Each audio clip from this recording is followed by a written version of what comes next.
world record holder at 60 meters sprinting. That's an indoor event that happens during the winter months, and we had that at the Hamilton Princess, and we had a friend. So we, very passionate about track and field and travel all over the place, to watch this sport. So we have a friend who, famous coach in the United States, coached at Stanford University and University of Florida, even coached some Bermuda athletes in the United States, one being Mike Sharp, whom you would know, and this is back in the 70s, and his name was Brooks Johnson, and he went on to be the director of high performance at USA Track and Field, but he also was contracted at Disney World in Florida back in the 90s when they were developing a sports complex. They wanted to add a sports tourism component to Disney. The park, the entertainment parks, amusement parks. And so my time with Brooks, visited the facility many times, had the opportunity to meet the executives that ran the facility, and that kind of clued me in to what was actually happening in the world. Before that, I probably looked at tourism just from a leisure perspective, and that showed me that there's a whole huge market out there.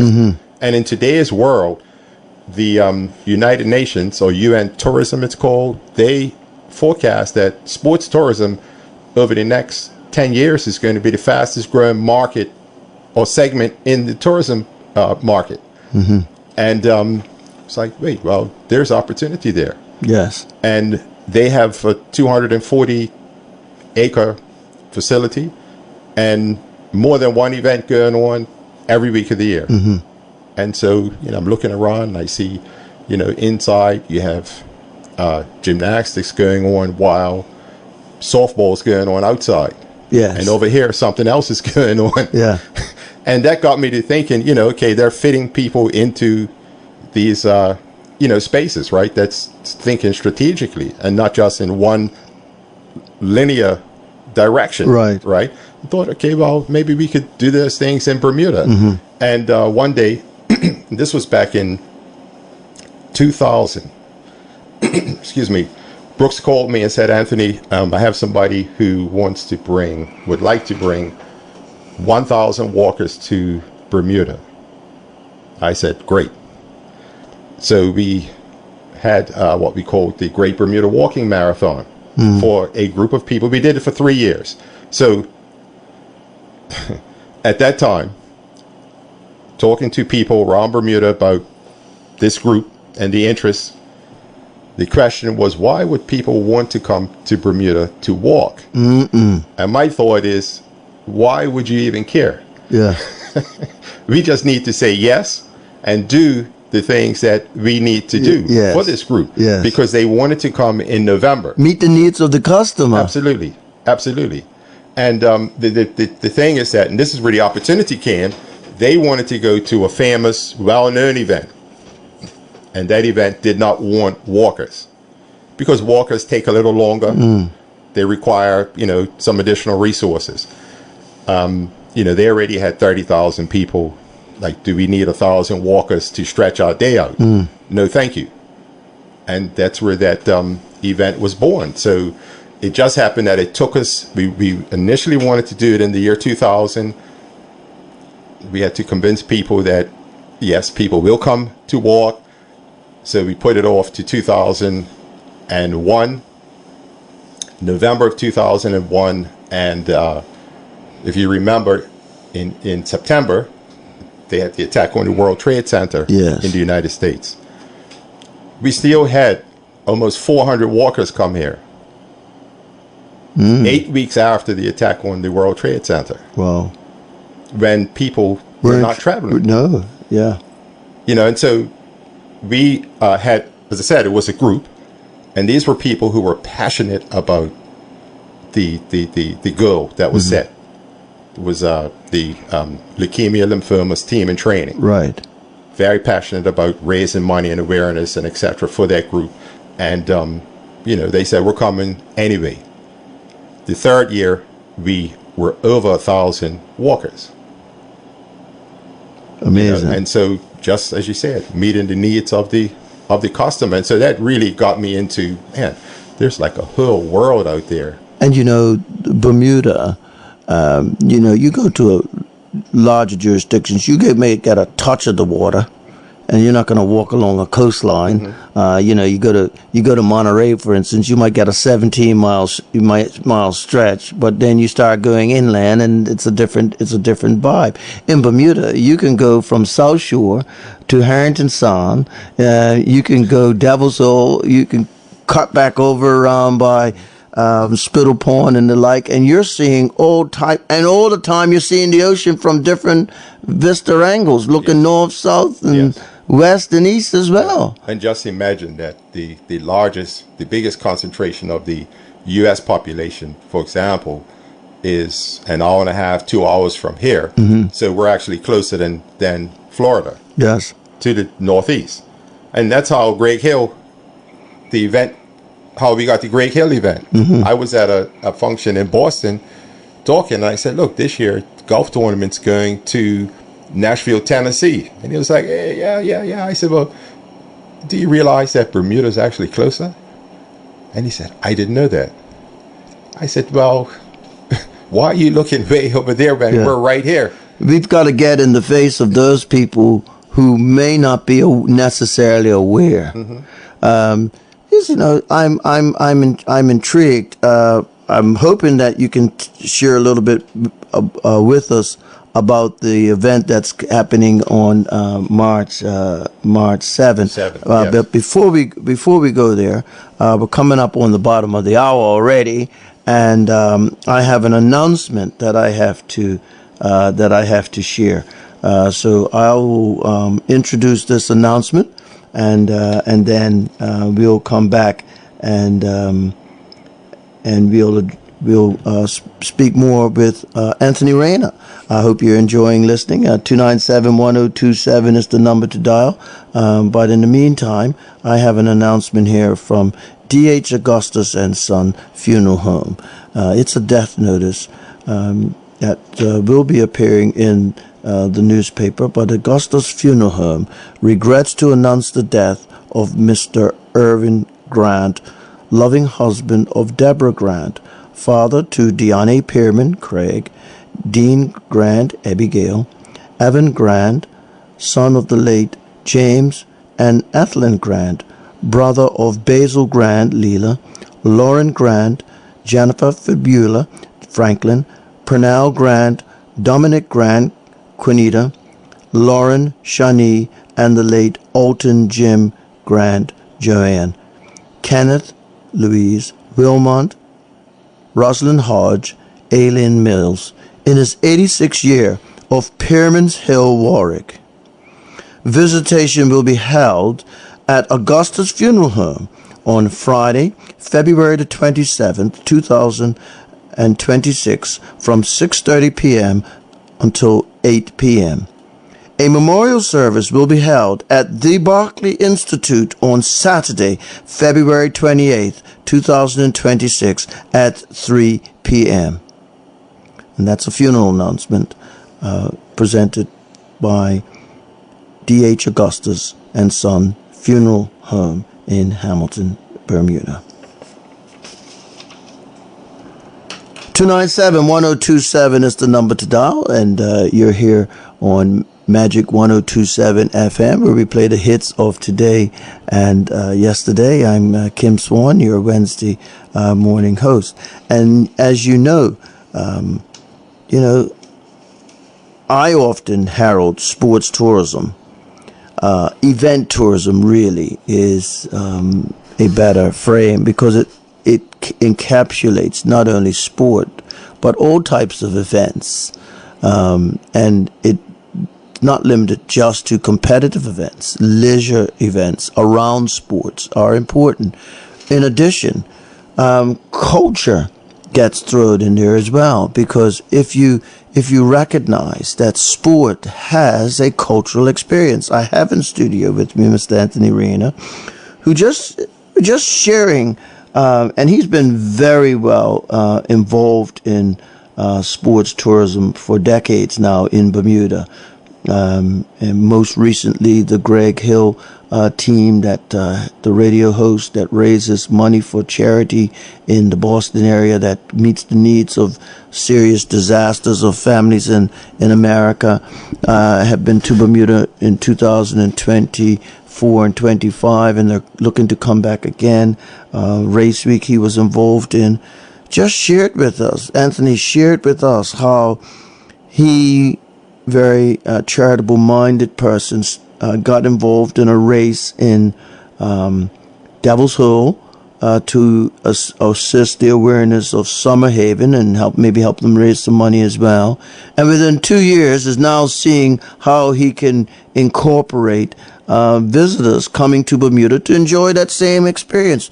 And I say, why not? Where else could a visitor leave John Smith Bay and run through one of the most iconic golf courses in the world? Sure. Right? Absolutely. Where else would they be able to come and make a left turn on Painters and at the same time interact with people and learn the rich history that is Tuckerstown? You know, one thing I really appreciate about the Ministry of tourism, transport, culture, and sport is the importance that culture and the arts and sport and leisure play in our tourism component. And I'm seeing the integration of it taking place. So it's not an event that's just done just to tick a box to say, oh, we have sports tourism. But most people know, and I'm going to ask Mr. Reyna to speak about this. Most people know that when you can put on a quality event, such as some of the run events tie into some of the organizations that are in Bermuda, but when visitors interact with Bermudians, something different goes on. Right. And I Mr. Reyna, I'm going to throw that at you right now. How important, and you know, local involvement is part of the National Tourism Plan. The agility, right? The L in agility is local involvement. You tell me from your vantage point, running events and running events in Bermuda, what does that Bermuda dynamic add to those events? Speak to that for me, please. I just got a quick funny story. I was in Frederick, Maryland. It's about, an hour west of Baltimore. Fredericksburg, sorry, yes. Yeah. I play a little golf up in that neck of the woods. So I was at a race there. Well, I went to a race that a friend of mine was organizing, a marathon, half marathon, thousands of people. And just before it was to start, he gave me the microphone and said, I want you to be the announcer. I said, what do you mean? Like, well, why me? He said, because you sound different, they'll listen to you. And they have to listen more attentively to pick up your dialect. So that worked. But yes, I've only met probably 2 people who said they wouldn't come to Bermuda, and I've been quite a few places, right?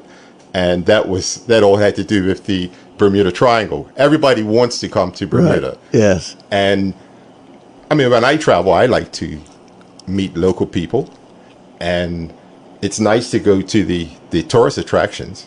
But I think the highlight of my travel is when you get to speak to a local person. Yes. And you see the genuine side of that community, not the polished side that, everybody's forcing on you, but the real side. And, whether it's shiny or it's a little scuffed, doesn't matter to me or to most people. Visitors want genuine first. Yes. And we understand. You get a nice fancy email that somebody set up all day trying to make it look pretty, to elicit a response. But, we react different to emails from an individual person that's genuinely from the heart. And people come here, they love to meet and interact with the locals. I mean, everybody believes that the locals know the best places to go. Mm-hmm. I was in a grocery store, I wouldn't say where, it was 2 years ago during the carnival weekend. Yes. And these two ladies were walking around and they asked me, I guess the local person, was there a Walmart close by? Yeah, in New York. Prices, right? And my response is like, well, depending what close means. Yeah. But they were trying to get a scoop. Yeah. Is there somewhere else that I can go that I'm familiar with? Right. This guy right here probably knows the other places that are available. Yes. Locals know the best places to eat. Yes. The best places for entertainment, the best places just to sit on a wall and hang out with people and hear the honest truth about what's happening, which is really what, we want when we travel, and so people, they want the locals. Yeah. I found that being around the Newstead and Belmont and the Gulf up there are visitors that have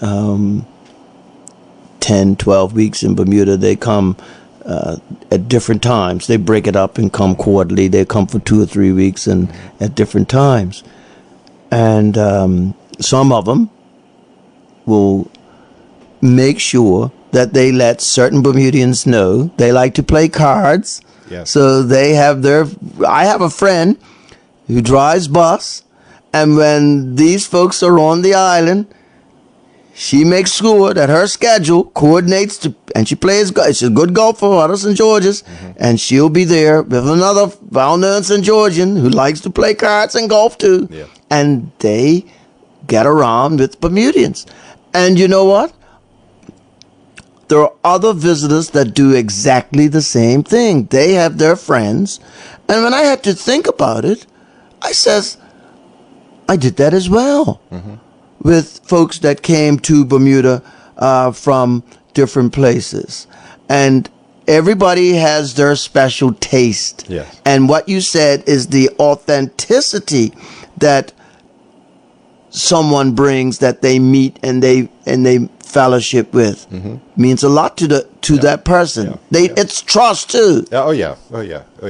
I think we talked about this the last time I was here.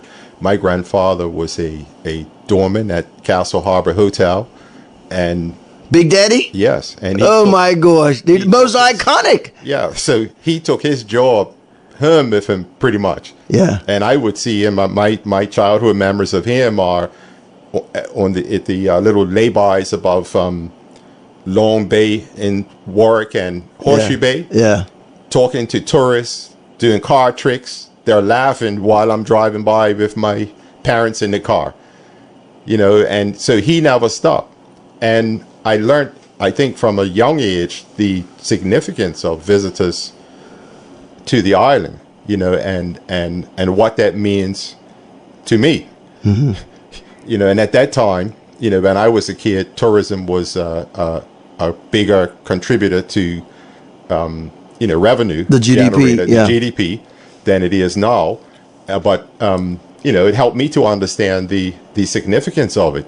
But even though, we say it just contributes a small percentage to the GDP, in today's world, the biggest generator into the GDP could not survive without the tourism. Absolutely. And in fact, the biggest generator, which is the international business component, whichever segment of it you want to look at it, captives, reinsurance, or the like, have a tourism component within their operations. Sure. When I was growing up in Bermuda, in the hospitality industry, those businesses would turn to the Golf Pro myself, and I would partner with them to look after some of their clients specifically because they were members of our club at Castle Harbor. I used to host their clients who were staying at the hotel and make sure. You know what they call them now? Underwriters. Yeah. You look how many people that work in international business who are good golfers because they're out there and they're doing what? Business. They're doing business. Doing what? Interacting, taking people out to dinner, taking people out to play golf. If the person plays pickleball, taking them out to what they like, showing them Bermuda from the water. Yeah. A business CEO who I taught golf said to me when I was looking to put on an event 3 or 4 years ago, I was teaching him, he says, listen, Gil, take them on the water. Whatever you do, let them look back at Bermuda from the water. And, you know, I'm here, and I don't mind sharing this, trying to convince the Minister responsible for Tourism and Transport to invest, and he is investing more, but invest even more to get Bermudians on the water through the ferries. Get them off the roads, killing themselves, get them on the water by hook by crook, transportation. Yeah. Why? Because the water allows you not only to see Bermuda, but appreciate Bermuda, but to get a bit of respite and recharge your batteries. Yeah. And you know what? I'm here listening to you share with us something that comes so natural to you. And you just reminded me where you got it from. Yeah. Yeah. Big Daddy. Yeah. Yeah. DeRosa come from Vale Bay, right? Yes, that's right. My mama was born. Check this out. I don't know if I tell you this. My mother was born where Cal DeRosa died. Yes. Okay? Yeah. That's where my mother was born. Yeah. In 1933. Wow. She got a birthday coming up in March. Right? Noel Van Putten, the great golfer, was born next door. The same families. Yeah, absolutely. Okay? Yeah. What I'm saying is we come from Vale Bay. Vale Bay. All of us come from Vale Bay. Yeah. But you're carrying on the legacy of your grandfather who, when I came back to Bermuda in 1980, and I worked at Castle Harbor, right? I mentioned Paisley Burgess. Flavia Lamb just passed away. Chinky Simons and his brother. Everybody still talked about Victor Woolridge was the doorman then, and he was iconic. Yep. But everybody still talked about Big Daddy, your grandfather. Yeah. Well, I think I learned from him that Yes. everyone in Bermuda, no matter where you are in life or your role, we are all responsible for tourism. We're all in Right. the hospitality industry. Yes. School kids, Yes. in my opinion, are in the hospitality industry. Yes. You know, I think that, you know, you mentioned earlier about the visitors and they want to connect with the locals. You know, when we were young, you got up for people on the bus. Yes. We had to. But that is selling the island Yes. because people are coming from places where that doesn't happen. And they're seeing that And- respect is being taught from a young age. But they go home and talk about it. Yes. So they've sold the island. You know, you see guys up in Somerset, the Anchor Boys. Well, Yeah. guess what? They're selling Bermuda too. Yeah. You know, we sometimes talk down on those people. You know what? Hey, those are just the boys. And there are some people from some parts of the world, they like to see that. And they go home and say, hey, look, I stopped by or I saw this. I had a friend who came, his family came over in August on a cruise. Been here many times, but always on an airplane. This year they came on a cruise ship. He's been on like 20 cruises. His 3 daughters and the grandchildren, and it's a big group of them. This was the first time he ever got off a cruise ship. All the cruises he's been on, the first time he got off the cruise ship was in Bermuda. Why? Because he felt he was coming here. You know, And the only thing he wanted to do was go to Vale Bay. wow. Wow. And Vale Bay, and I'm very pleased that the Golf Course Port Royal participated in the restoration of Vale Bay Yeah. Fort and cleaned it up. And Yeah. we showcased Bermuda with the Bermuda Championship that takes place in Vale Bay. But you mentioned the Anchor Boy experience there. You took me back 3 years to 2023. I bought 25 persons here from the UK, 24 from the UK, one from the US. May she rest in peace, Dorothy Chin, the retired judge that used to come once a month to take golf lessons. And one of the participants was staying, well, about 10 of them were staying at Cambridge Beaches. And one of them who was responsible for the group out of Yorkshire, Andrew, at that time was going through something very traumatic. His partner was in the last stages of living through cancer. And Dawn Wilson, may she rest in peace, who used to get on the line with us sometimes as we were planning things and stuff, passed away not too long after that. Mm-hmm. But he was there, and he wasn't in a good space because he was going through that. And Bermuda was a great place for him to sort of find himself. Yeah. So he walks out of Cambridge and he walks down, and he says to me, I had the most wonderful experience with these boys out of the anchor, down there sitting off, and it was what he needed. Mm-hmm. And we try to contrive what we think people need in a holiday. Yeah, yeah. And one of the things that I was taught by my Uncle Herman, who comes out of Whale Bay, mm-hmm. right? The Whale Bay experience is very profound. He said, listen to them. They know what they want. And when they find it, you'll know well enough. Good morning, caller. Welcome. You're on the air.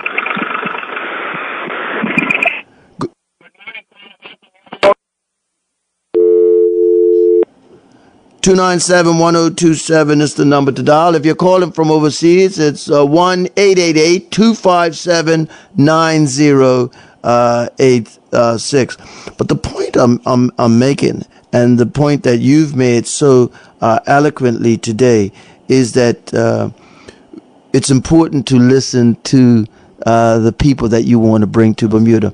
I often have said, and that's why I always enjoy when you come in, because we don't have to build much infrastructure to accommodate the people that you bring into Bermuda or encourage to come into Bermuda for running, for walking, and all those other types of events, as opposed to someone that says, I need to build this, and this, and this, and this, and this for them to come. Talk to us about that. Well, I think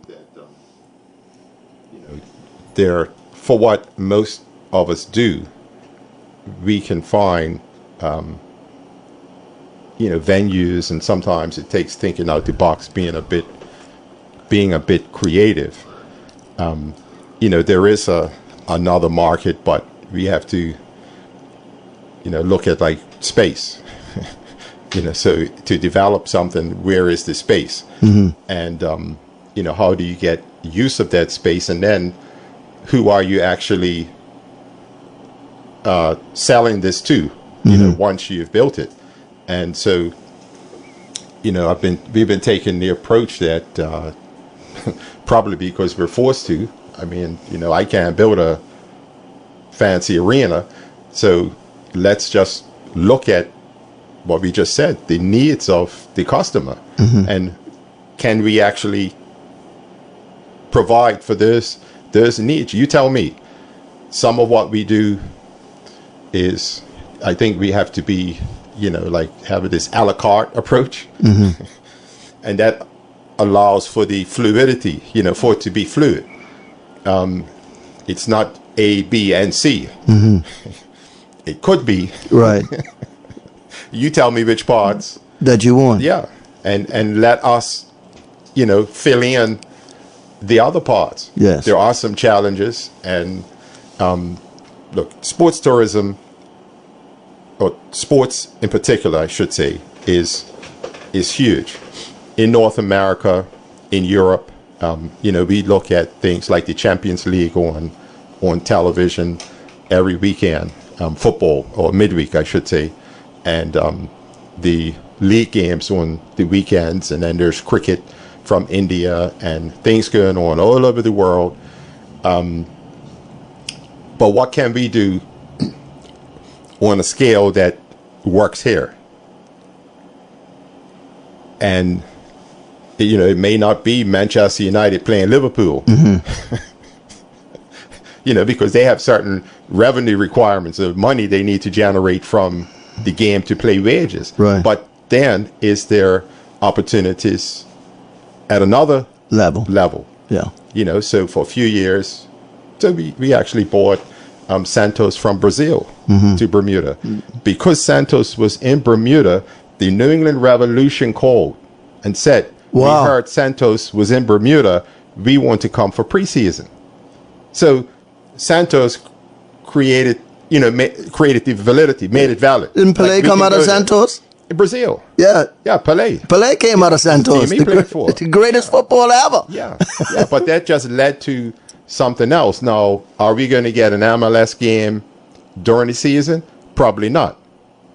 But at that time, and this was some years ago, the league is not at the, you know, where it is right now. It was still developing. I mean, it's still developing now, but the point I'm making is that they could come here during their preseason. And because Santos was here, it let them know, well, okay, we can go there. You know, and so we made that happen.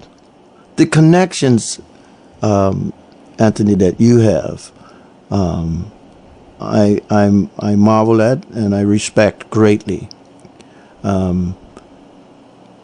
What I think isn't universally prevalent in Bermuda is that persons in positions don't appreciate that the type of connections that you have are very widespread in Bermuda in the heart and soul of the disciplines.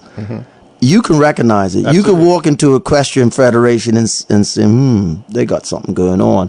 This is leading me to say this. I believe that sports academies targeted at the age that we have the most trouble with youngsters in Bermuda would benefit Bermuda exponentially. And I'm saying this, and I'm being bold about it. I would take any money that you're going to put in the building and put it into young people with sports academies interacting with young people from around the world, and give me 5 to 10 sports, and I'd solve your problems.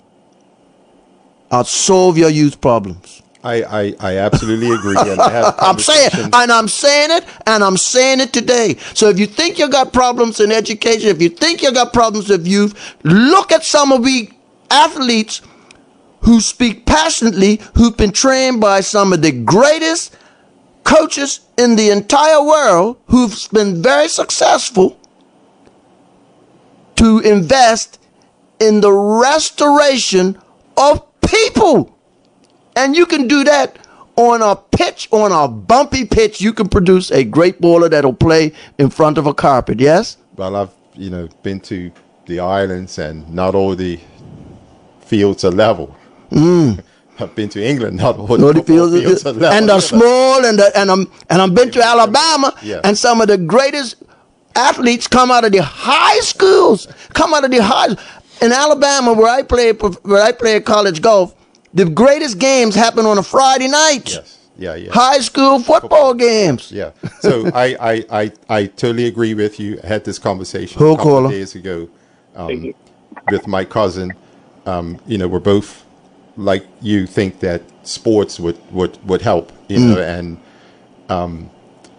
just as a quick example, for many years been going to the Penn Relays, University of Pennsylvania. Yeah. Last weekend in April. It's been around for over 100 years. Back in the day, it was an American thing. And a team from Jamaica came up, high school team. Penn Relays has been a college event. So team from high school kids from Jamaica came up to run. College coaches saw them. Kid got a scholarship. Coach says, well, we got to go back next year. But the coach down the street at another school, they went up there, and I heard this happen. I think we need to go. Wow. So more and more schools from Jamaica start sending teams, and Barbados, the Bahamas, and etc. Somebody else is paying for their education. They Right. come back to their country And make a contribution. and contribute. Yeah. We got a call on the line. Good morning, caller. Welcome. You're on the air. Good morning, Kim. Good morning to your guest. I remember Big Daddy down Council Harbor, the gentleman you're talking to. I remember his grandfather. But I just want to share this with you, Kim. I was reading on Facebook where an African country, I might be a bit wrong, was Kenya, had sent their students between 10 and 12 to Cuba to get educated. Fidel Castro hooked it up. Just reading about it the other day. And they stayed down there for about 4 to 5 years, got their degrees, and they came back to the African nation. I think it was Kenya, and they contributed to their country. So I just want to pass that on to you while you're talking about the relays and stuff and sports in general. Right. And thank you to that caller. And yes, I mean, my daughter's godmother down there, a physician who worked in Bermuda, and has worked both as a physician, top world class physician, and a psychiatrist. She was educated in Cuba, as is one of my good friends, ambassador for Grenada. There was many people that were educated there. You know, they have a passion for education and sport, and so thank you, caller, for sharing that. Do you know, sir? We're almost at the top of the hour. Now you got to come back because tell us a little bit. Isn't there a road race coming up soon that's bringing people here from overseas? Yeah, so on March the 7th, actually, the Bermuda Connection, we talked about relationships. Yes. So a lady by the name of Tess Marshall out of Atlanta, she's been here many times over the last few years to events. And she organizes social runs and a couple of pretty large races in the Atlanta area. And so she decided to help us, our economy, by recruiting some runners to come over to a 5K and 10K, which will be on March the 7th. And it'll start and finish up there at the Hamilton Princess Beach Club. For those of you out there, the great on what? Sinky Bay. Sinky Bay. Yes. Yeah. The old Sonesta location. Yeah. And so they'll do some of the running on the road and the railway trail. They're using the railway trail and, South Shore Road. Mm-hmm. And they're also having, the day before, on March the 6th, some, workshops. Okay. Good morning, caller. Welcome. You are on the air. Hey, man, I'm sorry I'm catching you guys late, man. I heard you mentioning Cuba just now. But of course, I'm catching the tail end. It sounds like it has to do with running. But I just wanted to mention that it reminded me of the Alberto Monterino. I've got a nice picture of me and him diving into the tape in Pan Am Games. And he was the 1976 800-meter Olympic champion that broke the world record doing it. So I like I said, I caught the tail end. It sounds like something interesting in the way of athletics going on. Well, Mike, we were talking about an event and events that Anthony's been involved in, and we did talk about the involvement of sports tourism and the competitiveness of it and the leisure side of it, and he's just going to fill us in on an event that's happening on March the 7th. On March the 7th. Yes. Sounds good, man. I'll be looking out for that. All right. If you could give us just again, I feel strongly that we should have sports more integrated in our school system, and that there should be some intent to getting kids to look. Who's going to become a professional athlete? Probably not many. But the benefits of trying. Yes. So let's learning the disciplines of it. And let's get them to the college level where somebody else can help us to educate the next generation. And I think that, we should have that in our school system. And Anthony, I would integrate, not only because one thing that I've learned in being an athlete since a young age is that the arts, music in particular, I grew up around Chesley Trott, the great sculptor. He was a great tennis player, and he made the quarterfinals of the Bermuda Men's Amateur Golf Championship.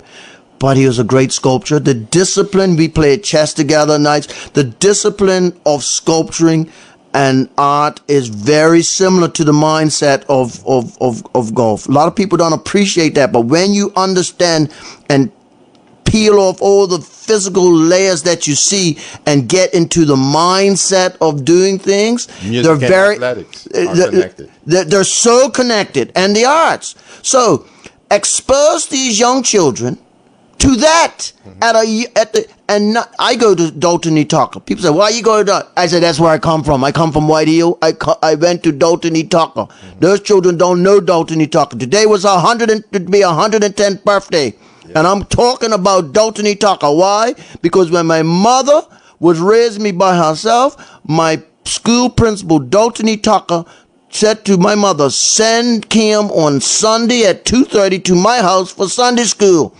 Me and the rest of the children in the neighborhood whose parents were single mothers at that particular time by whatever circumstances they were.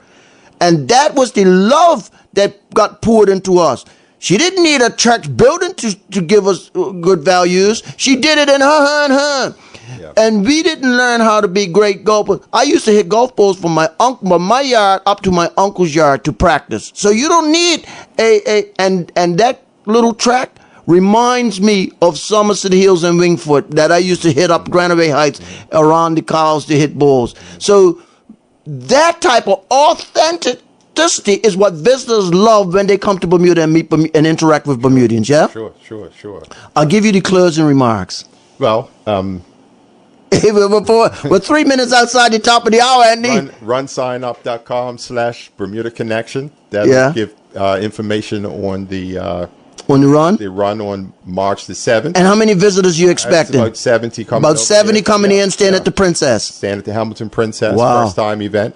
I think Tess Marshall, the organizer, has done a great job, and she's being, assisted by some people from the January race weekend and the Grateful Mile Run Club.